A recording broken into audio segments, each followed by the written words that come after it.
manfaat buat kita dunia dan akhirat insya-Allah. Kita masih lagi bersama dengan Rasulullah sallallahu alaihi wasallam melalui kitab karangan Syekh Safiur Rahman Al-Mubarakfuri, sebuah kitab yang diberi nama Ar-Rahiqul Makhtum, mengisahkan perjalanan hidup seorang manusia yang paling diredai oleh Allah Subhanahu wa taala. Dalam alam ini, kalau kita tanya siapa yang paling Allah redha, jawapan dia Muhammad bin Abdullah sallallahu alaihi wasallam. Sirah Nabi 63 tahun, 53 tahun kehidupan Nabi di Mekah, kemudian Nabi hijrah, duduk dan kekal sehinggalah akhir hayat hidup Rasulullah sallallahu alaihi wasallam selama 10 tahun di Madinah. Jadi 53 tahun campur 10, 63 tahun. Itulah umur Rasulullah sallallahu alaihi wasallam. Dan tujuan kita mempelajari sirah, membaca sirah adalah untuk kita mewujudkan rasa cinta kita kepada Rasulullah sallallahu alaihi wasallam, yang mana rasa sayang itu adalah daripada dalam hati kita, bukan semata-mata di bibir. Sebab apa? Sebab kita kenal dengan Nabi kita, kita ada pengetahuan tentang perjalanan hidup Nabi kita, maka perasaan cinta dan sayang itu hadir daripada hati kita. Dan yang lain, tujuan kita mempelajari sirah adalah untuk kita jadikan contoh, tauladan, ikutan yang terbaik dalam kehidupan Rasulullah sallallahu alaihi wasallam. Bila baca sirah, kita tengok, kita baca, kita lihat dalam kehidupan kita seharian apa yang boleh kita jadikan contoh dalam kehidupan Rasulullah, dalam kehidupan kita, tuan-tuan. Pada pertemuan yang terdahulu, hari Sabtu lepas kita dah berhenti dekat peristiwa hijrah, tuan-tuan. Peristiwa hijrah ni tiap-tiap tahun lah. Tiap-tiap tahun bila hijrah, ma'al hijrah, kita akan dengar kisah hijrah ini tiap-tiap tahun. Yang semua hari ini kita baca sirah, kita nak lihat apa perkara baru yang dapat kita tambah dalam pengetahuan kita. Pada pertemuan yang terdahulu, kita dah lihat bagaimana Rasulullah sallallahu alaihi wasallam melalui Allah Subhanahu wa taala bagi tahu bahawa orang-orang Islam, para sahabat boleh keluar hijrah. Maka para sahabat pun keluar sebahagiannya hijrah, antaranya Suhaib Ar-Rumi, Abu Salamah, Ummu Salamah. Kita dah lihat dah semuanya kisah-kisah tersebut pada pertemuan yang terdahulu. Dan kemudian akhir sekali, apabila Quraisy mesyuarat untuk nak buat apa dengan Muhammad ini, nak buat apa dengan Muhammad ini, orang Islam dah ramai keluar, apa yang kita nak buat dengan Muhammad? Sebahagiannya kata tangkap, penjara. Tak boleh. Sebab apa? Nanti sahabat-sahabat yang keluar berhijrah di Madinah, mereka sebarkan Islam, orang Islam jadi ramai, mereka akan datang tuntut bela. Bunuh Muhammad, bunuh pun tak boleh, tuan-tuan. Bunuh pun tak boleh. Sebab apa? Kalau bunuh, Bani Hashim dan Bani Muttalib akan menuntut bela atas kematian Muhammad. Walaupun bukan Islam, kita dah bincang dah pada pertemuan yang terdahulu, orang Arab ini, dia punya kabilah dia ataupun kekeluargaan dia, walaupun tak Islam, mereka tetap bersatu hati dan akan membayar hutang darah sekiranya berlakunya pembunuhan. Kemudian Abu Jahal cadangkan kita bunuh Muhammad tapi bunuh ramai-ramai.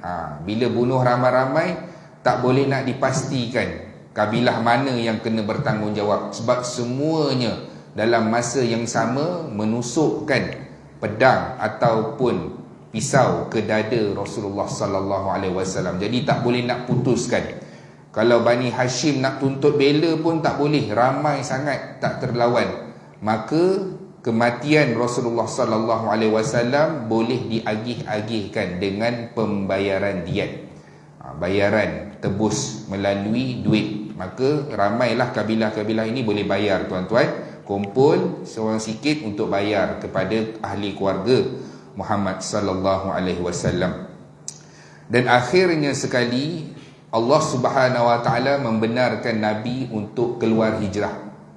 Dah nak penghujung sangat tuan-tuan, penghujung sangat, dah buat keputusan untuk nak bunuh Nabi, baru Allah izinkan, wahai Muhammad, kamu dibenarkan untuk keluar hijrah. Dan Nabi pun berjumpa dengan Abu Bakar pada pagi tersebut untuk bagi tahu bahawa Abu Bakar ada berita besar. Sesungguhnya Allah telah mengizinkan aku untuk keluar bersama hijrah. Abu Bakar kata apa? Ya Rasulullah, izinkan aku untuk menemani kamu. Rasulullah kata, bahkan memang aku nak kamu yang menemani aku dalam hijrah kali ini, tuan-tuan. Malamnya tersebut Rasulullah sallallahu alaihi wasallam bersama dengan Ali bin Abi Talib bagi tahu, ini harta fulan bin fulan, ini harta fulan bin fulan, orang-orang Mekah punya harta. Nanti aku dah keluar hijrah, pulangkan balik harta-harta ni tersebut kepada orang-orang Mekah. Sebab apa, tuan?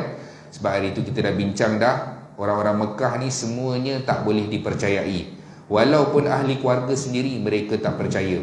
Isteri tak percaya suami, suami tak percaya isteri, anak curi duit ayah, isteri curi suami, macam tu lah. Jadi nak simpan barang berharga ni tak boleh dekat rumah. Nak simpan dekat mana? Simpan dekat Rasulullah sallallahu alaihi wasallam, sebab Nabi lah yang paling amanah, sehingga kan orang Mekah gelarkan Nabi dengan gelaran Al-Amin, orang yang paling amanah, yang paling bercakap benar dekat kota Mekah. Tak ada orang, tuan-tuan. Maka banyaknya harta tersebut Nabi bagi tahu kepada Ali bin Abi Talib untuk pulangkan kepada fulan. Sampailah satu saat Nabi bagi tahu, wahai Ali, tidur di tempat aku, Allah akan memelihara dan tidak akan mengapa-ngapakan kamu. Kamu tidak akan mendapatkan sebarang kebinasaan. Tidur di tempat kebiasaan yang Rasulullah sallallahu alaihi wasallam tidur. Malam tersebut, tuan-tuan, seluruh, kita panggil pemuda-pemuda Mekah daripada setiap kabilah kepung rumah Rasulullah sallallahu alaihi wasallam. Tak cukup dengan pemuda-pemuda, menteri-menteri Mekah pun turut sama, tuan-tuan. Selalunya kalau dah bagi arahan, menteri dah bagi arahan, jadi kementerian bawahan lah yang kena buat. Tapi sebab nak tengok sendiri Rasulullah sallallahu alaihi wasallam ini mati di depan mata dia, maka 11 orang pimpinan Quraisy, Abu Lahab, Abu Jahal, Umayyah bin Khalaf, banyak lagi nama-nama yang masyhur menentang Rasulullah sallallahu alaihi wasallam, turut sama pada malam tersebut. Waktu kepung, Abu Jahal kata apa? Mana janji Muhammad yang kata kita akan dibakar di dalam api? Padahal malam ini Muhammadlah yang akan mati dulu, Muhammadlah yang akan binasa dahulu. Tuan-tuan, Nabi keluar ikut pintu mana? Apa bantuan yang Allah Subhanahu Wa Taala turunkan? Jawapannya, tuan-tuan, Nabi keluar ikut pintu hadapan. Nabi tak berdoa, ya Allah turunkanlah batu supaya menghancurkan orang-orang yang ingin membunuh aku. Ya Allah turunkanlah burak. Senang, naik burak terus terbang. Maka Nabi keluar ikut pintu hadapan. Nabi baca surah Yasin sampai ayat 9, wa ja'alna min baini aydihim saddan wa min khalfihim saddan fa aghshaynahum fahum la yubsirun. Sampai ayat tersebut, tuan-tuan, jadikanlah penghadang di antara hadapan mereka dan belakang mereka, supaya mereka tidak dapat melihat apa yang berada di hadapan mereka. Habis Nabi baca ni, Nabi keluar, tuan-tuan, yang mana mengelilingi rumah Nabi pemuda-pemuda yang gagah, lengkap dengan bersenjata, semuanya tidur, lemah longlai, termasuklah Abu Jahal. Tak mengapa-ngapakan Rasulullah sallallahu alaihi wasallam. Nabi keluar, Nabi tengok muka satu persatu yang nak bunuh dia. Nabi tengok muka satu persatu, Nabi tak buat apa-apa pun, tuan-tuan. Nabi tak mencederakan mereka ataupun pukul mereka. Nabi letakkan pasir untuk bagi tahu, tadi Muhammad lalu di hadapan kamu, tapi Muhammad tidak mengapa-ngapakan kamu. Tuan-tuan, bila nak dekat hampir subuh, orang lalu dekat situ, dia tengok apa yang kamu buat ni, kami nak kepung Muhammad, nak bunuh dia. Nak bunuh macam mana? Muhammad dah keluar dah. Muhammad dah keluar dah dengan sahabat dia. Sebab apa? Sebab Abu Bakar dekat rumah dah tak ada dah.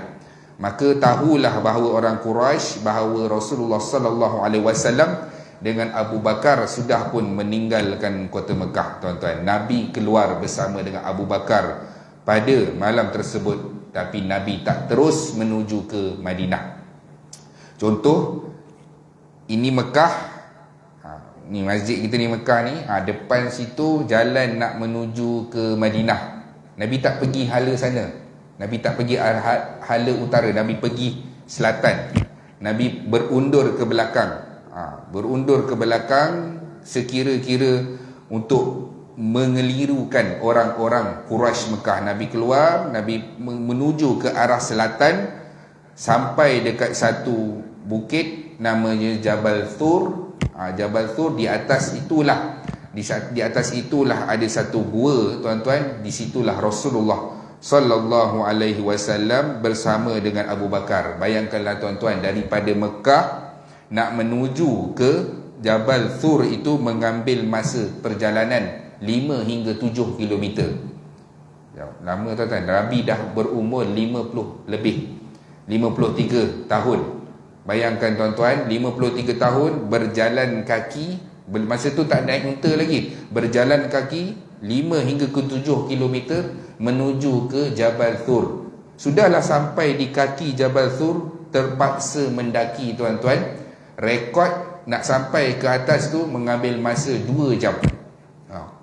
2 jam. Bayangkanlah tuan-tuan, suasana pada ketika itu berbatu dengan Nabi. Bukannya hiking, tuan-tuan, bawa tali kelengkapan semua. Memang mendaki satu persatu bersama dengan Abu Bakar. Umur dah 50 lebih. Bayangkan tuan-tuan, susahnya dakwah Rasulullah sallallahu alaihi wasallam, susahnya Nabi untuk menyebarkan Islam. Duduk di sana selama beberapa hari. Riwayat bagi tahu Nabi sallallahu alaihi wasallam duduk dekat situ bersama dengan Abu Bakar selama 3 hari. Gua tu, tuan-tuan, dia bukan macam gua dekat Malaysia. Gua dekat Malaysia, gua Kelam, gua Tempurung, gua Batu Maloi, dia besar. Kita boleh teroka dalam tu. Gua Batu Cave besar, tuan-tuan. Dalam dia ruangan boleh main badminton semua. Tapi gua di Mekah ini, gua Thur ke, gua Hira ke, nama je gua, tapi sebenarnya dia adalah satu ruangan. Macam ni lah kot. Macam ni, di dalam sikit masuk 2-3 orang, dah penuh dah, tak boleh. Kita tengok orang solat dalam gua Hira kan, kalau tuan-tuan tengok, terpaksa ambil giliran, berhimpit lah dekat dalam tu. Begitu juga dengan gua Thur. Gua Thur ni dia rendah sikit, nak masuk je kena tunduk sikit, baru boleh duduk dekat dalam tu. Maka Abu Bakar lah yang masuk dahulu. Abu Bakar masuk, Abu Bakar bersihkan, cek dulu kawasan di dalam gua tersebut. Kalau ada lubang, Abu Bakar akan tutup dan membersihkan kawasan supaya apa? Supaya tak ada binatang ataupun serangga-serangga yang berbisa, dan bolehlah Rasulullah sallallahu alaihi wasallam masuk di dalam gua tersebut untuk berehat. Tuan-tuan, Nabi masuk dengan Abu Bakar, Nabi berehat, Nabi tidur di pangkuan Abu Bakar. Tuan-tuan, kalau kawan rapat, pernah ke tidur dekat peha kawan? Pernah ke? Letih sangat kan, pergi tidur. Memang kena tendang lah. Ingat apa? Ingat isteri aku ke nak tidur-tidur kat peha ni? Baik macam mana pun tuan-tuan dengan kawan-kawan tuan-tuan, sekarang ni lah, zaman sekarang mutakhir ni, tuan-tuan sambil dengan kuliah ni pergi baring kat peha. Haji baring kat peha tuan tu, boleh? Semua jemaah tengok, ambil viral kan.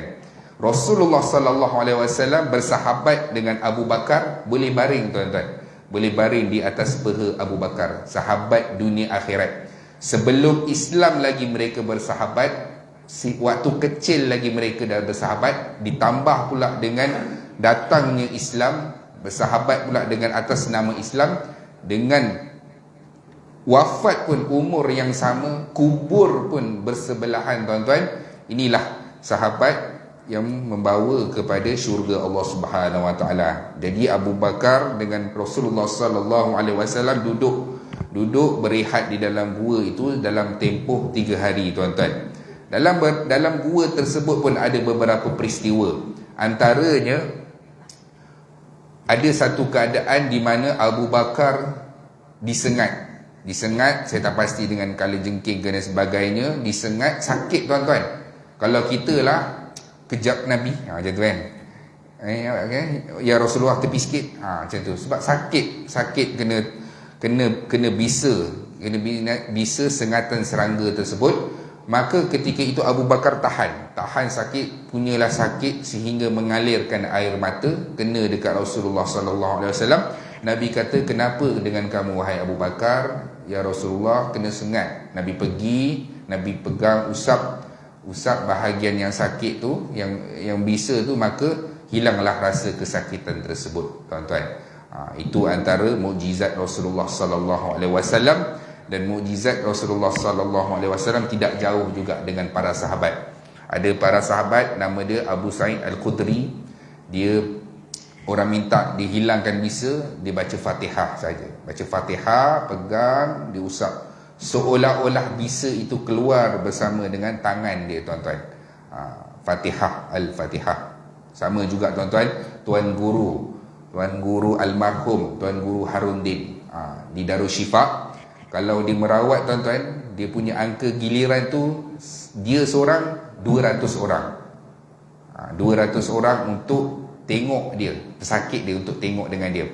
Kadang-kadang kalau ramai sangat tu, dia letak sekali 3 kerusi, duduk, dia baca Fatihah saja. Fatihah, tapi Al-Fatihah yang penuh dengan keyakinan dan pengamalan, tuan-tuan. Bukannya baca waktu time sembahyang, maksud pun tak faham, baca pun sebab apa? Sebab rukun, tanpa penghayatan, tuan-tuan. Antaranya Abu Sa'id Al-Khudri, dia pun bersama juga menggunakan Fatihah ini untuk rawatan, mengeluarkan bisa. Rasulullah sallallahu alaihi wasallam dengan Abu Bakar duduk di dalam gua tersebut selama 3 hari. Waktu itu, tuan-tuan, siapa yang datang untuk memberikan bantuan, makanan, makluman, antaranya adalah Abdullah bin Abu Bakar. Abdullah bin Abu Bakar ini anak kepada Sayyidina Abu Bakar. Kemudian ada Asma binti Abu Bakar, anak perempuan kepada Abu Bakar. Dan seorang lagi dia adalah Amir bin Fuhairah. Dulu dia adalah bekas hamba kepada Abu Bakar, dan sekarang dia adalah, waktu ketika itu adalah pengembala kambing. Abdullah bin Abu Bakar ini siang dia bersama dengan orang-orang Mekah. Bila malam dia akan naik ke bukit tersebut untuk menyampaikan berita kepada ayah dia dan juga kepada Rasulullah macam mana keadaan situasi di Mekah. Maksudnya dia bagi tahulah, contohnya sekarang ni Mekah tengah buat roadblock kan, laluan keluar masuk Mekah ni banyak spot check. Jadi ayah dengan Rasulullah duduk dulu kat sini. Dia bagi tahu maklumat-maklumat yang begitu. Kemudian bila nak dekat subuh, dia balik ke rumah dan duduk bersama dengan orang-orang Mekah. Begitu juga dengan Asma binti Abu Bakar, dia datang naik atas untuk bawa makanan dan minuman. Sama juga dengan Amir bin Fuhairah, dia datang naik ke atas untuk memberikan susu kambing kepada Rasulullah sallallahu alaihi wasallam dan juga Abu Bakar, dan menghilangkan jejak-jejak yang boleh nampaklah daripada kaki bukit tersebut nak naik ke atas. Apa yang berlaku, tuan-tuan? Yang berlaku di Quraisy ini, Quraisy pada ketika itu sangat marahlah. Sebab apa? Waktu itu penjenayah besarlah. Penjenayah besar telah terlepas, berhati-hati. Dia punya tajuk utama berita Mekah pada ketika itu. Jadi bila Rasulullah sallallahu alaihi wasallam bilang, Quraisy pun jadi kelang kabut, tak puas hati. Tak puas hati sebab apa? Sebab bila nak masuk di dalam rumah Nabi, rupanya Ali bin Abi Talib yang tidur. Bila Ali bin Abi Talib, dia angkat Ali bin Abi Talib, bawa di depan Kaabah, pukul Ali bin Abi Talib untuk nak tanya apa sebenarnya, mana Muhammad pergi, ke mana dia pergi, dengan siapa dia pergi. Maka Ali bin Abi Talib tak bagi tahu, tak bocorkan rahsia tersebut. Maka Abu Jahal dan kawan-kawan dia ni pun pergi berjumpa dengan keluarga Abu Bakar. Tanya dengan Asma binti Abu Bakar, mana ayah kamu? Ayah kamu ni dengan Muhammad ke? Pergi mana? Lalu dekat mana? Asma binti Abu Bakar pun tidak membocorkan rahsia, sehingga kan Abu Jahal pada ketika itu dia lempangnya Asma binti Abu Bakar, jatuh tuan-tuan, sampai patah dia punya subang telinga. Tuan-tuan boleh bayangkanlah penampar macam mana yang boleh sampai pecah patah subang telinga tu. Memang cukup kuat lah tuan-tuan, cukup kuat. Dan akhirnya Quraisy bermesyuarat, apa yang kita nak buat? Sekat laluan masuk Mekah dan keluar daripada Mekah. Kemudian tawarkan hadiah 100 ekor unta kepada mana-mana sahaja yang dapat Muhammad hidup ataupun mati. Tuan-tuan, 100 ekor unta. Hari ini kita buat korban pun, seekor unta pun 7,000 ke lebih. Lembu baru 7,000, unta lagi lebih lah. Bayangkan 100 ekor. Satu jumlah hadiah yang sangat menggiurkan.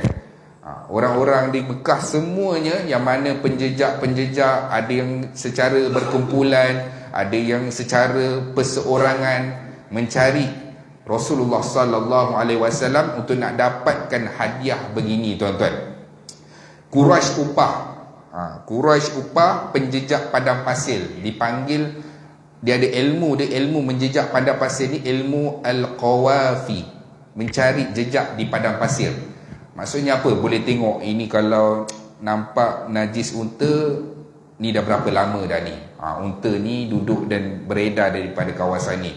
Tengok suasana angin, tengok pasir, dia punya laluan macam mana. Itu ilmu menjejak. Quraisy upah orang untuk menjejak ke mana Rasulullah sallallahu alaihi wasallam ini pergi. Dan tuan-tuan, penjejak tersebut memang dapat, memang sungguh-sungguh dapat. Dia bawa sampailah ke kaki bukit Thur itu, naik di atas bukit tersebut. Dia kata Muhammad ada dekat dalam ni. Tuan-tuan, Muhammad ada dekat dalam ni. Bila dia kata Muhammad dekat dalam ni, Abu Jahal dengan kawan-kawan dia pun kata apa? Takkan Muhammad pergi ke arah selatan, pergi membelakangi Madinah. Sepatutnya diikut kawan-kawan dia. Takkan dia pergi dekat sini. Kalaupun dia pergi dekat sini pun, dekat atas ni dalam keadaan gua ini pun ada apa? Ada burung dan juga al-ankabut. Apa dia? Labah-labah. Imam Ibnu Kathir dalam mentafsirkan surah Al-Fat ayat 4, walillahi junudus samawati wal ard, dan Allah mempunyai tentera yang penuh di langit dan juga di bumi. Tuan-tuan, dalam menafsirkan ini, kata Imam Ibnu Kathir, tentera-tentera itu termasuklah apa? Burung dan juga labah-labah tadi. Labah-labah itu buat sarang dan merpati burung tersebut pun bertelur di situ. Dia kata takkan Muhammad masuk dalam ni. Sebab apa? Kalau masuk pun mesti seminggu yang lepas. Seminggu yang lepas kita baru buat rush hari itu, malam semalam. Jadi patutnya dengan ada sarang labah-labah ini dengan burung ini, mustahil Muhammad berada di dalam ini. Tuan-tuan, dia tak nak pun, Allah tidak pun menggerakkan hati-hati mereka untuk pergi tunduk macam tu. Walhal mereka berdiri tu, gua tu kan, dia nampak bahagian bawah, tunduk nampaklah. Kalau gua tu tinggi, dia punya muka gua tu naik je, memang nampaklah terus. Kalau seorang sahaja tunduk, maka akan kelihatanlah Rasulullah sallallahu alaihi wasallam dengan Abu Bakar. Abu Jahal tunduk sikit, Nabi pun peace, kantoi, tak boleh dah. Tak boleh dah tertangkap. Maka ketika itu Rasulullah yang berada di dalam gua tersebut, Nabi sentiasa mengulang-ulang bacaan Al-Quran dalam keadaan Abu Bakar kegelisahan. Gelisah lah, menyelasau lah tuan-tuan. Tak kenalah ini, sengit belakang. Nabi perasan yang Abu Bakar ini dalam keadaan bimbang. Maka Nabi tanya kepada Abu Bakar, wahai Abu Bakar, kenapa dengan kamu ni? Wahai ya Rasulullah, mereka ni dekat depan je, kita nampak kaki mereka. Kalau seorang sahaja ya Rasulullah tunduk sedikit, kita pasti akan tertangkap. Tuan-tuan, Rasulullah dalam keadaan Nabi dikepung di rumah Nabi dengan puluhan orang-orang Mekah untuk membunuh Nabi pun Nabi boleh tenang. Ini kan pula beberapa orang yang datang di hadapan pintu masuk gua tersebut, Nabi kata kepada Abu Bakar, wahai Abu Bakar, ma dhannuka bithnain Allahu thalithuhuma. Wahai Abu Bakar, adakah kamu menyangka kita ni berdua sedangkan Allah lah yang ketiga bersama dengan kita? Wahai Abu Bakar. Tuan-tuan, barulah Abu Bakar tenang sedikit, dan Allah tidak pun menggerakkan hati-hati musyrikin Mekah, semuanya balik meninggalkan gua tersebut. Tuan-tuan, apa yang berlaku? Waktu dah sampai 3 hari, akhirnya Rasulullah sallallahu alaihi wasallam dan Abu Bakar kali ini mereka turun daripada bukit tersebut. Kali ini Rasulullah sallallahu alaihi wasallam mengupah seorang penunjuk jalan. Siapa dia? Abdullah bin Buraikid. Dia ini tak Islam lagi masa ni. Dia mahir dengan laluan yang jarang-jarang digunakan. Nak pergi Madinah tak boleh guna highway, tak boleh guna jalan dalam, kena guna jalan yang lain daripada yang lain. Sebab apa? Sebab semua tu kawasan dah ada roadblock, tak boleh lalu. Jadi kena upah satu penunjuk jalan yang boleh tunjuk jalan yang susah untuk dilalui, yang jarang-jarang dilalui. Antaranya Abdullah bin Buraikid ini tahu jalan tersebut, tuan-tuan. Padang pasir ni bahaya, tuan-tuan. Saya pernah pergi Mesir dulu, jalan naik padang pasir, mengharungi padang pasir. Baru beberapa kilometer, pandang keliling dah tak nampak dah mana pangkal. Tak nampak dah mana pangkal. Mana tadi datang dari mana? Tuan-tuan, kalau pergi padang pasir nak tanda dengan apa? Nak letak tali, nak ikat dekat mana? Pokok tak ada. Nak buat garisan dekat pasir, 10 minit dah kena tiup angin, hilang dah jejak tersebut. Maka Abdullah bin Buraikid ni dia mahir, dia tahu dekat mana hentian-hentian yang ada telaga-telaga untuk orang-orang yang musafir ini datang minum. Kalau sesat, tuan-tuan, habis, akan mati dekat tengah padang pasir. Macam tu je. Rasulullah sallallahu alaihi wasallam bersama dengan Abdullah bin Buraikid dan juga Abu Bakar dan juga siapa dia? Amir bin Fuhairah. Maksudnya, tuan-tuan, hijrah itu bukannya Nabi dengan Abu Bakar saja. Maksudnya ada 4 orang. Rasulullah, Abu Bakar, Amir bin Fuhairah dengan Abdullah bin Buraikid, penunjuk jalan ini, tuan-tuan. Mereka pergi, Nabi bawa, Amir bin Fuhairah ni bawa 2 ekor unta. Abu Bakar bagi kepada Rasulullah, ya Rasulullah, ambil 1 unta, binatang tunggangan. Nabi kata, tidak wahai Abu Bakar, kecuali dengan bayaran. Tuan-tuan, kawan kita nak bagi ES5 lah kan, ES5 nak bagi saja, nak ambil lah ES5 ni. Tidak, aku tidak akan ambil kecuali dengan bayaran. Tuan-tuan, Rasulullah sallallahu alaihi wasallam, Abu Bakar tawarkan unta. Kalau unta pada ketika itu, tuan-tuan, macam Mercedes lah.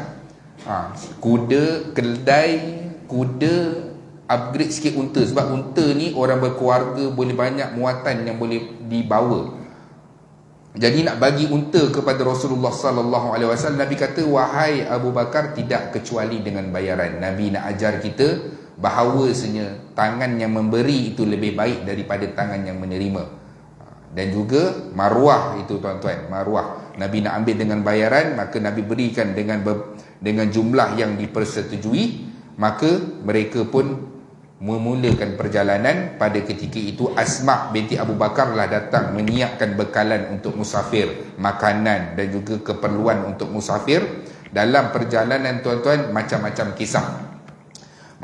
kisah berkaitan dengan Rasulullah sallallahu alaihi wasallam. Walaupun jalan itu jarang-jarang digunakan oleh orang lain, tapi akan juga berjumpa, ada kemungkinan berjumpa dengan beberapa orang. Kita akan tengok sedikit dekat sini beberapa kisah sebelum kita berhenti. Antaranya, tuan-tuan, apabila Rasulullah sallallahu alaihi wasallam, Abu Bakar dengan Abdullah bin Buraikid ini jalan, bila berjumpa dengan mana-mana orang yang bertanya, siapakah kamu? Contoh, siapa kamu? Siapa dia ni? Kalau orang tunjuk kepada Nabi, siapa dia ni? Tuan-tuan, sebab masa tu tak tahu. Orang luar daripada Mekah tak kenal dengan siapa dia Muhammad, macam mana wajah dia. Sebab apa? Sebab Musyrikin Mekah hanya bagi tahu pengumuman itu orang yang tahu je lah yang tahu siapa Muhammad. Sebab apa? Tak boleh lah nak letak kat televisyen ke kan, nak hebahkan Facebook ke sekarang ni kan, kes macam-macam langgar apa semua, bukti pun polis boleh ambil daripada rakaman dashcam apa semua, rakaman telefon. Sekarang hati-hati tuan-tuan, hati-hati. Nak rasa baran dekat tengah jalan tu pun kena hati-hati. Sebab apa? Sebab banyaknya kamera. Bukan kamera CCTV, kamera kenderaan itu sendiri. Dulu isteri saya dia pernah aksiden kan. Polis tu tak ada nak, dulu kan kalau polis dia akan lakar kan, okey ni kereta encik, dia ambil replika kereta. Macam mana aksiden tu? Sekarang tak, polis tanya, kereta ada dashcam. Senang dia nak rujuk tuan-tuan, senang dia nak rujuk. Maka Rasulullah sallallahu alaihi wasallam tak ada orang yang kenal. Bila orang lalu dekat kawasan laluan yang Nabi nak bergerak tersebut, orang tanya siapa dia ni? Maka Abu Bakar yang ada dekat situ, Abu Bakar kata apa? Abu Bakar kata dia adalah mursyidul tariq, penunjuk jalan. Dekat sini ulama bahas, adakah Abu Bakar berbohong? Adakah Abu Bakar berbohong? Tuan-tuan, adakah Abu Bakar berbohong? Bila orang tanya, siapa yang dengan kamu ini? Oh, Abu Bakar pun tunjuk kat Nabi, dia ini mursyidul tariq, dia ini penunjuk jalan. Adakah Abu Bakar berbohong? Tidak tuan-tuan. Abu Bakar dia kata penunjuk jalan dengan satu maksud yang lebih jauh ke hadapan. Maksudnya apa? Betul lah, Nabi penunjuk jalan yang benar, menunjukkan jalan kita menuju redha Allah Subhanahu Wa Taala. Ini dipanggil dalam ilmu balaghah, dipanggil dengan tauriyah, iaitu satu sebutan dengan makna yang jauh ataupun makna yang lebih jauh lagi daripada maksud asal. Kalau orang tanya pun, orang tanya, kamu daripada mana? Kalian semua daripada mana? Mereka tidak akan menjawab kami daripada Mekah. Rasulullah sallallahu alaihi wasallam jawab, nahnu min Mak. Kami daripada Mak. Mak apa? Air. Jadi orang yang dengar itu, dia kata, oh mungkin daripada kabilah Mak. Walhal Rasulullah sallallahu alaihi wasallam jawab itu, kami daripada air. Kan manusia asalnya daripada air, kecuali Nabi Adam yang Allah ciptakan secara terus daripada sentuhan Allah Subhanahu Wa Taala untuk menciptakan Adam, dan kita yang lain ini semua terhasil daripada air. Nabi sallallahu alaihi wasallam menggunakan kaedah tauriyah dalam ilmu balaghah, iaitu sebutan yang menunjukkan maksud yang jauh lagi. Jadi bila ditanya, kamu daripada mana? Kami daripada kabilah Mak. Jadi orang semua kata, oh dia daripada kabilah Mak. Jadi tak apa, teruskan perjalanan. Begitulah tuan-tuan, Rasulullah sallallahu alaihi wasallam, ulama pun bahas, adakah boleh berbohong? Kalau nak berbohong pun dalam situasi apa? Boleh ke dibenarkan? Menipu dan sebagainya. Ulama pun bahas dalam situasi yang berkaitan. Cuma dalam peperangan tuan-tuan, peperangan boleh berbohong. Mana ada orang perang jujur kan? Saya nak pergi berperang ni, saya bawa 20 orang tentera, nanti kejap lagi nak lalu kat sini. Tak boleh tuan-tuan. Berperang dia mesti ada tipu muslihat dan juga pembohongan. Nanti kita belum lagi masuk bab perang. Nanti kita akan tengoklah selepas ini, nanti kita dah hijrah ke Madinah, kita akan tengok bab dalam peperangan. Kemudian saya sambung sedikit lagi. Nabi sallallahu alaihi wasallam teruskan perjalanan. Kali ini Rasulullah sallallahu alaihi wasallam dengan Abu Bakar dikejar oleh orang yang menjejak daripada Mekah. Siapa dia? Suraqah bin Malik bin Ju'shum.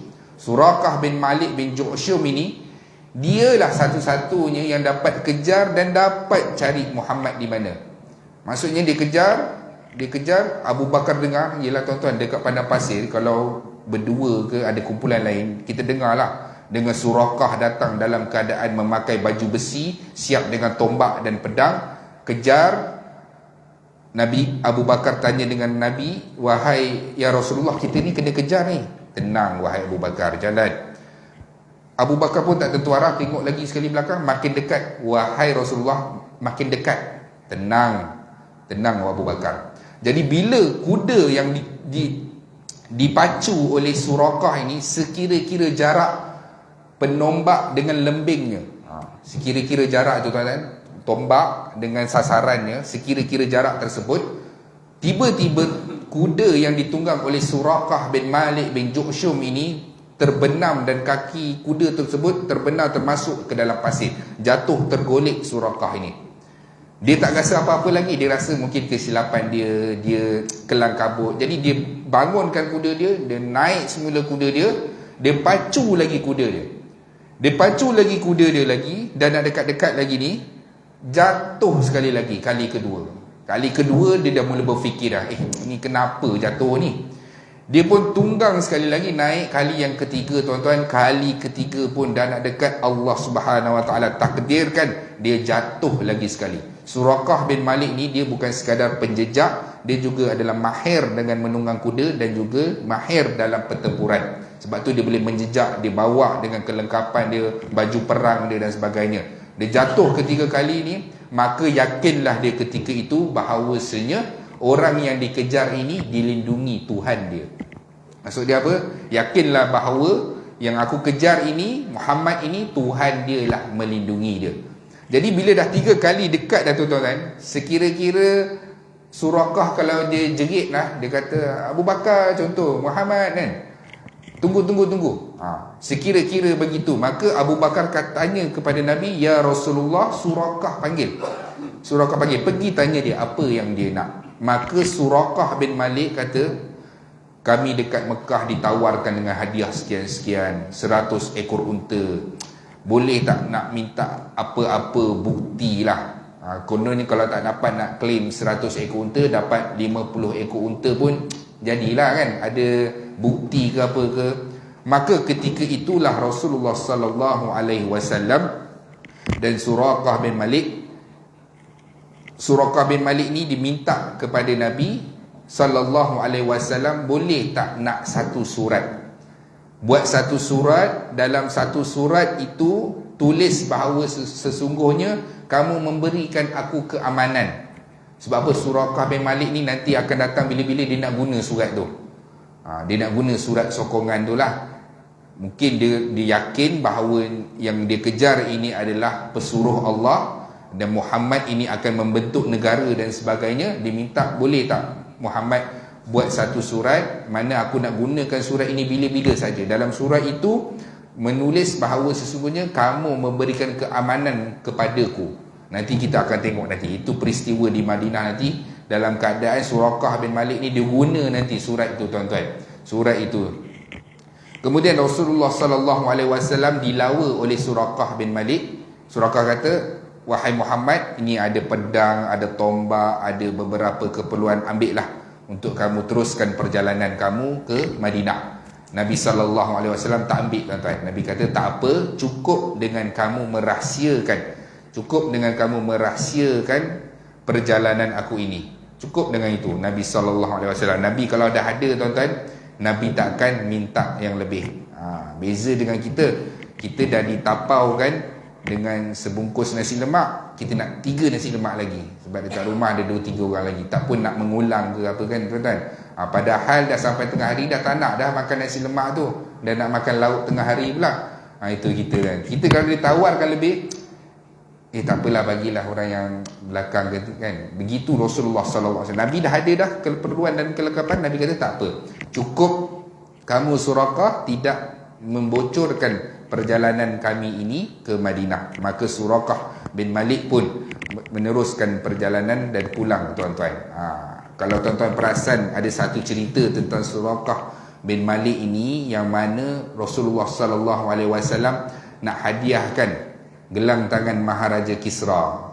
Saya tak cerita tuan-tuan. Sebab apa? Sebab riwayat dia ada bermasalah. Berkaitan dengan Nabi nak hadiahkan 2 gelang tangan Maharaja Kisra kepada Suraqah.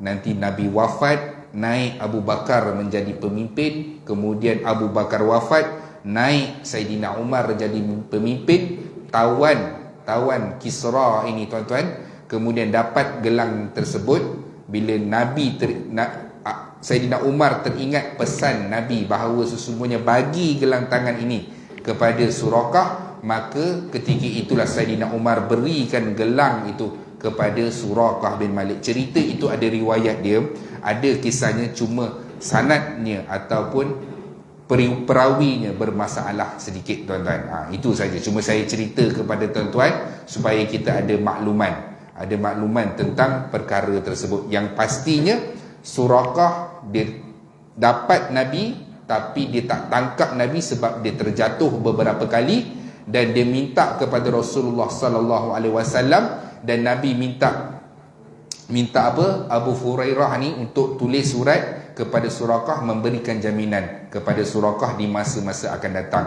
Itu yang sahihnya berkaitan dengan peristiwa Surakah bin Malik dengan Rasulullah sallallahu alaihi wasallam. Kemudian Nabi teruskan perjalanan tuan-tuan. Lamalah tuan-tuan perjalanan.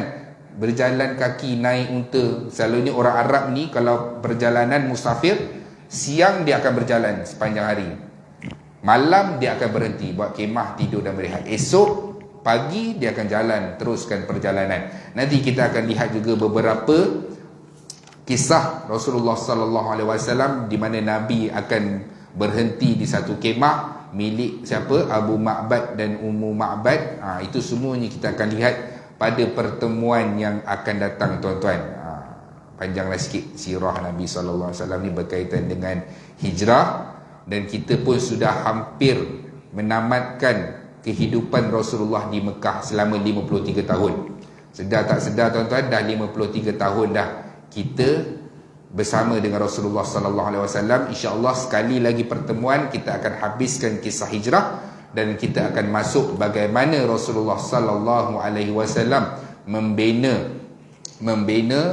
kerajaan ataupun penubuhan negara yang diberikan nama Madinah, yang asalnya namanya Yathrib, kemudian Nabi berikan namanya adalah Madinah Al-Munawwarah. Semua itu tuan-tuan kita akan tengok pada pertemuan yang akan datang. Yang baik datang daripada Allah, yang lemah adalah kelemahan saya sendiri.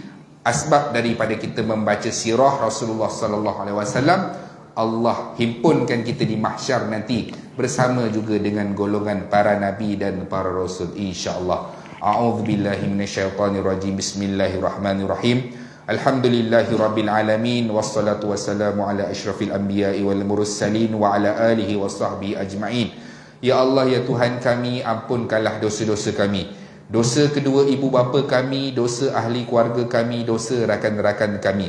Ya Allah, ya Tuhan kami, bantulah kami dalam mentaati perintah-Mu, bantulah kami dalam meninggalkan segala larangan-Mu. Ya Allah, ya Tuhan kami, terimalah amal ibadah kami, solat kami, puasa kami, zikir kami, bacaan Quran kami sebagai pahala yang diterima di sisi-Mu, wahai Allah.